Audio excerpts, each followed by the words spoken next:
Gabriel Anderson, the teacher, walked to the edge of the school garden where he paused, undecided what to do.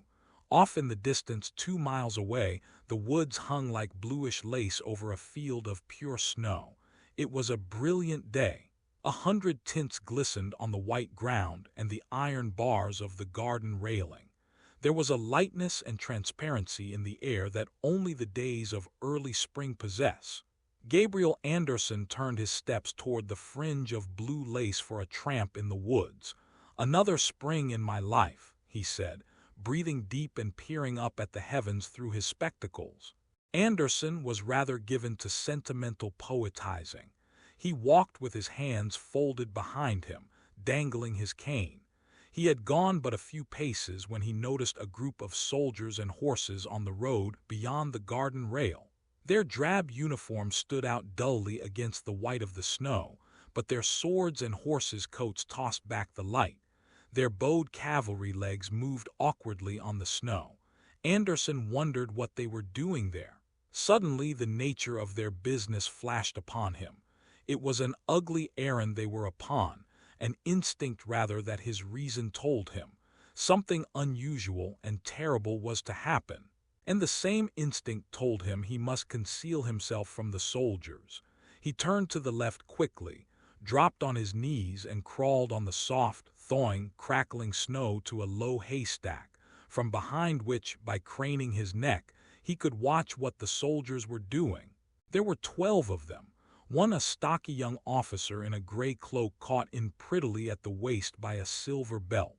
His face was so red that even at that distance Anderson caught the odd, whitish gleam of his light protruding mustache and eyebrows against the vivid color of his skin. The broken tones of his raucous voice reached distinctly to where the teacher, listening intently, lay hidden. "I know what I am about. I don't need anybody's advice," the officer cried. He clapped his arms akimbo and looked down at someone among the group of bustling soldiers. "I'll show you how to be a rebel, you damned skunk." Anderson's heart beat fast. Good heavens, he thought. Is it possible? His head grew chill as if struck by a cold wave. "Officer," a quiet, restrained, yet distinct voice came from among the soldiers. "You have no right, it's for the court to decide. You aren't a judge, it's plain murder, not—" "Silence," thundered the officer, his voice choking with rage. "I'll give you a court, Ivanov, go ahead." He put the spurs to his horse and rode away. Gabriel Anderson mechanically observed how carefully the horse picked its way, placing its feet daintily as if for the steps of a minuet. Its ears were pricked to catch every sound. There was momentary bustle and excitement among the soldiers. Then they dispersed in different directions, leaving 3 persons in black behind, 2 tall men and 1 very short and frail. Anderson could see the hair of the short one's head. It was very light, and he saw his rosy ears sticking out on each side. Now he fully understood what was to happen, but it was a thing so out of the ordinary, so horrible, that he fancied he was dreaming. It's so bright, so beautiful, the snow, the field, the woods, the sky. The breath of spring is upon everything, yet people are going to be killed. How can it be? Impossible. So his thoughts ran in confusion. He had the sensation of a man suddenly gone insane, who finds he sees, hears and feels what he is not accustomed to and ought not hear, see and feel. The 3 men in black stood next to one another hard by the railing, 2 quite close together, the short one some distance away. "Officer," one of them cried in a desperate voice. Anderson could not see which it was. "God sees us, officer." 8 soldiers dismounted quickly, their spurs and sabers catching awkwardly. Evidently they were in a hurry, as if doing a thief's job.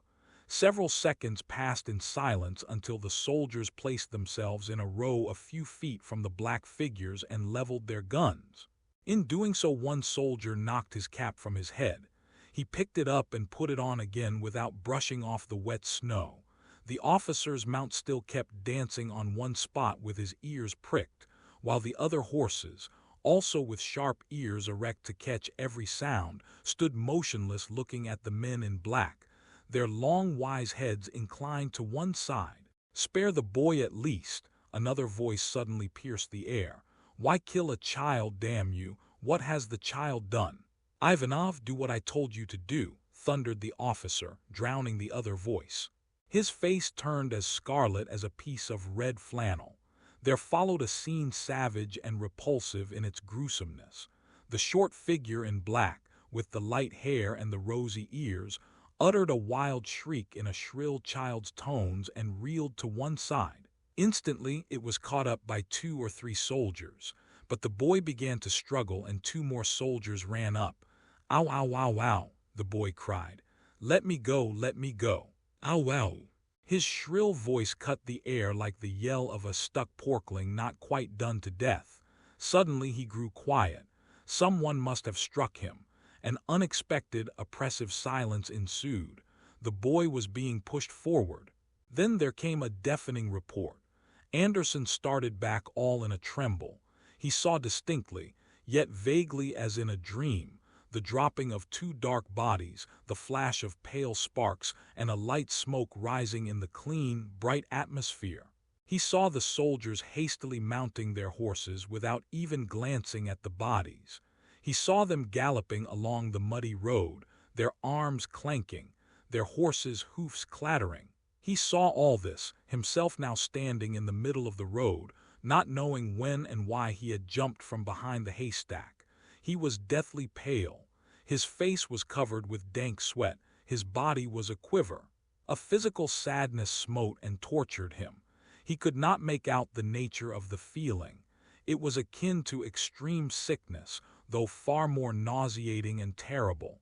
After the soldiers had disappeared beyond the bend toward the woods, people came hurrying to the spot of the shooting, though till then not a soul had been in sight. The bodies lay at the roadside on the other side of the railing, where the snow was clean, brittle and untrampled and glistened cheerfully in the bright atmosphere. There were 3 dead bodies, 2 men and a boy. The boy lay with his long, soft neck stretched on the snow. The face of the man next to the boy was invisible. He had fallen face downward in a pool of blood. The third was a big man with a black beard and huge, muscular arms. He lay stretched out to the full length of his big body, his arms extended over a large area of blood-stained snow. The 3 men who had been shot lay black against the white snow, motionless. From afar, no one could have told the terror that was in their immobility as they lay there at the edge of the narrow road crowded with people. That night Gabriel Anderson in his little room in the schoolhouse did not write poems as usual. He stood at the window and looked at the distant pale disk of the moon in the misty blue sky and thought. And his thoughts were confused, gloomy, and heavy as if a cloud had descended upon his brain. Indistinctly outlined in the dull moonlight he saw the dark railing, the trees, the empty garden. It seemed to him that he beheld them, the 3 men who had been shot, 2 grown up, 1 a child. They were lying there now at the roadside, in the empty, silent field, looking at the far-off cold moon with their dead, white eyes as he with his living eyes. The time will come some day, he thought, when the killing of people by others will be an utter impossibility. The time will come when even the soldiers and officers who killed these 3 men will realize what they have done and will understand that what they killed them for is just as necessary, important, and dear to them, to the officers and soldiers, as to those whom they killed. "Yes," he said aloud and solemnly, his eyes moistening, "that time will come. They will understand." And the pale disk of the moon was blotted out by the moisture in his eyes. A large pity pierced his heart for the 3 victims whose eyes looked at the moon, sad and unseeing. A feeling of rage cut him as with a sharp knife and took possession of him. But Gabriel Anderson quieted his heart, whispering softly, "They know not what they do." And this old and ready phrase gave him the strength to stifle his rage and indignation. The day was as bright and white, but the spring was already advanced. The wet soil smelt of spring. Clear cold water ran everywhere from under the loose, thawing snow. The branches of the trees were springy and elastic. For miles and miles around, the country opened up in clear azure stretches. Yet the clearness and the joy of the spring day were not in the village. They were somewhere outside the village, where there were no people, in the fields, the woods, and the mountains. In the village the air was stifling, heavy and terrible as in a nightmare. Gabriel Anderson stood in the road near a crowd of dark, sad, absent-minded people, and craned his neck to see the preparations for the flogging of 7 peasants. They stood in the thawing snow, and Gabriel Anderson could not persuade himself that they were people whom he had long known and understood.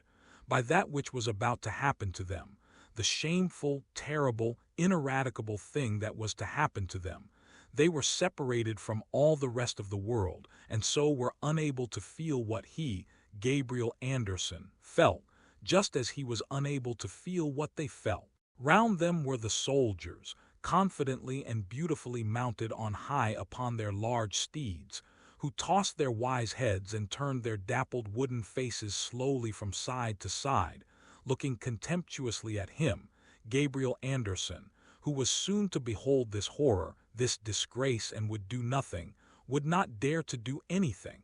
So it seemed to Gabriel Anderson, and a sense of cold, intolerable shame gripped him as between 2 clamps of ice through which he could see everything without being able to move, cry out, or utter a groan. They took the first peasant. Gabriel Anderson saw his strange, imploring, hopeless look. His lips moved, but no sound was heard, and his eyes wandered. There was a bright gleam in them as in the eyes of a madman. His mind, it was evident, was no longer able to comprehend what was happening, and so terrible was that face, at once full of reason and of madness, that Anderson felt relieved when they put him face downward on the snow, and instead of the fiery eyes, he saw his bare back glistening, a senseless, shameful, horrible sight.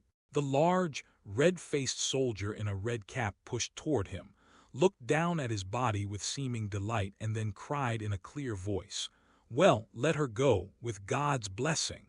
Anderson seemed not to see the soldiers, the sky, the horses, or the crowd. He did not feel the cold, the terror, or the shame. He did not hear the swish of the knout in the air or the savage howl of pain and despair.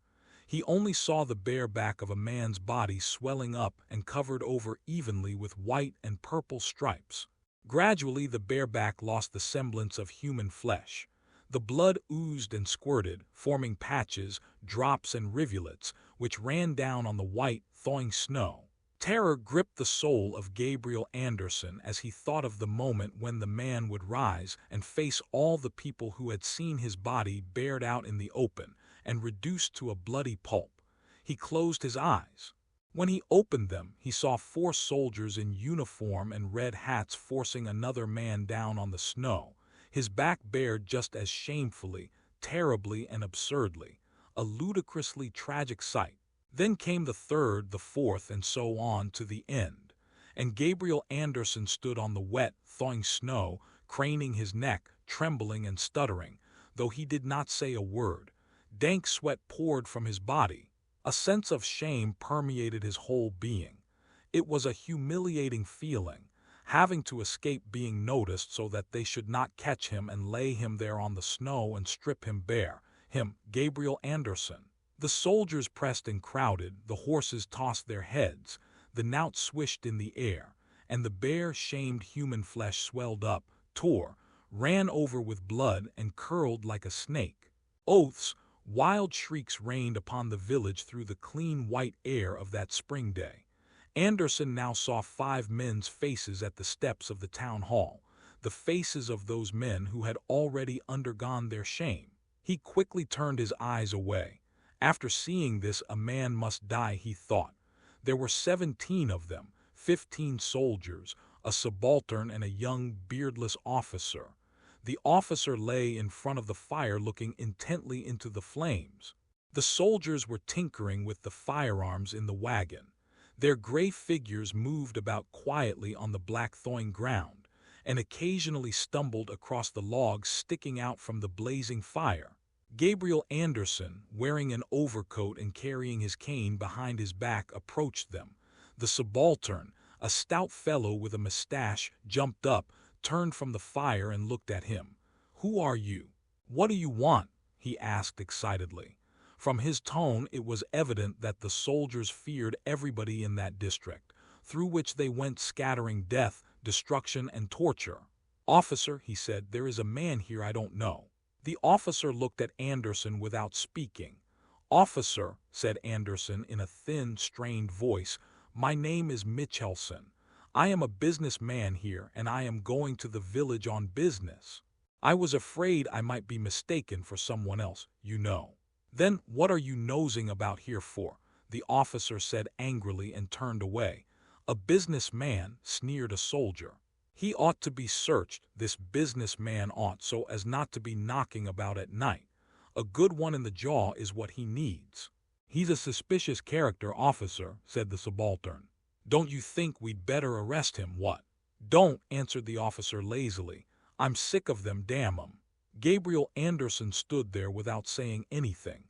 His eyes flashed strangely in the dark by the firelight, and it was strange to see his short, substantial, clean, neat figure in the field at night among the soldiers, with his overcoat and cane and glasses glistening in the firelight.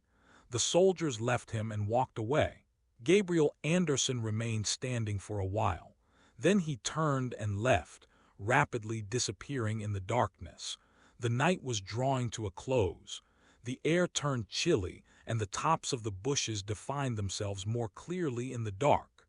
Gabriel Anderson went again to the military post, but this time he hid, crouching low as he made his way under the cover of the bushes. Behind him people moved about quietly and carefully, bending the bushes, silent as shadows. Next to Gabriel on his right walked a tall man with a revolver in his hand. The figure of a soldier on the hill outlined itself strangely, unexpectedly, not where they had been looking for it. It was faintly illumined by the gleam from the dying fire. Gabriel Anderson recognized the soldier. It was the one who had proposed that he should be searched. Nothing stirred in Anderson's heart. His face was cold and motionless, as of a man who is asleep. Round the fire the soldiers lay stretched out sleeping, all except the subaltern, who sat with his head drooping over his knees. The tall, thin man on Anderson's right raised the revolver and pulled the trigger.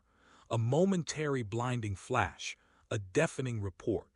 Anderson saw the guard lift his hands and then sit down on the ground, clasping his bosom. From all directions short, crackling sparks flashed up which combined into one riving roar. The subaltern jumped up and dropped straight into the fire. Gray soldiers' figures moved about in all directions like apparitions, throwing up their hands and falling and writhing on the black earth. The young officer ran past Anderson, fluttering his hands like some strange, frightened bird. Anderson, as if he were thinking of something else, raised his cane. With all his strength he hit the officer on the head, each blow descending with a dull, ugly thud. The officer reeled in a circle, struck a bush, and sat down after the second blow, covering his head with both hands, as children do. Someone ran up and discharged a revolver as if from Anderson's own hand. The officer sank together in a heap and lunged with great force head foremost on the ground. His legs twitched for a while, then he curled up quietly. The shots ceased. Black men with white faces, ghostly gray in the dark, moved about the dead bodies of the soldiers, taking away their arms and ammunition. Anderson watched all this with a cold, attentive stare. When all was over, he went up, took hold of the burned subaltern's legs and tried to remove the body from the fire. But it was too heavy for him, and he let it go. Anderson sat motionless on the steps of the town hall and thought.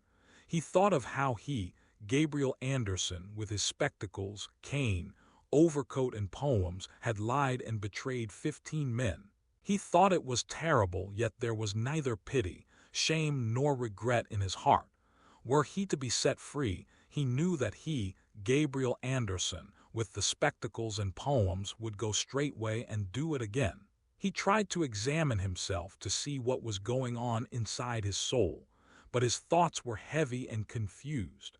For some reason it was more painful for him to think of the three men lying on the snow, looking at the pale disk of the far-off moon with their dead, unseeing eyes, than of the murdered officer whom he had struck two dry, ugly blows on the head. Of his own death he did not think. It seemed to him that he had done with everything long, long ago. Something had died, had gone out and left him empty, and he must not think about it. And when they grabbed him by the shoulder and he rose, and they quickly led him through the garden where the cabbages raised their dry heads, he could not formulate a single thought. He was conducted to the road and placed at the railing with his back to one of the iron bars. He fixed his spectacles, put his hands behind him, and stood there with his neat, stocky body, his head slightly inclined to one side. At the last moment he looked in front of him and saw rifle barrels pointing at his head, chest, and stomach, and pale faces with trembling lips. He distinctly saw how one barrel leveled at his forehead suddenly dropped. Something strange and incomprehensible, as if no longer of this world, no longer earthly, passed through Anderson's mind. He straightened himself to the full height of his short body and threw back his head in simple pride. A strange, indistinct sense of cleanness, strength, and pride filled his soul, and everything, the sun and the sky and the people and the field and death, seemed to him insignificant, remote, and useless. The bullets hit him in the chest, in the left eye, in the stomach, went through his clean coat buttoned all the way up. His glasses shivered into bits. He uttered a shriek, circled round, and fell with his face against one of the iron bars, his one remaining eye wide open. He clawed the ground with his outstretched hands as if trying to support himself. The officer, who had turned green, rushed toward him, and senselessly thrust the revolver against his neck and fired twice. Anderson stretched out on the ground. The soldiers left quickly, but Anderson remained pressed flat to the ground. The index finger of his left hand continued to quiver for about 10 seconds.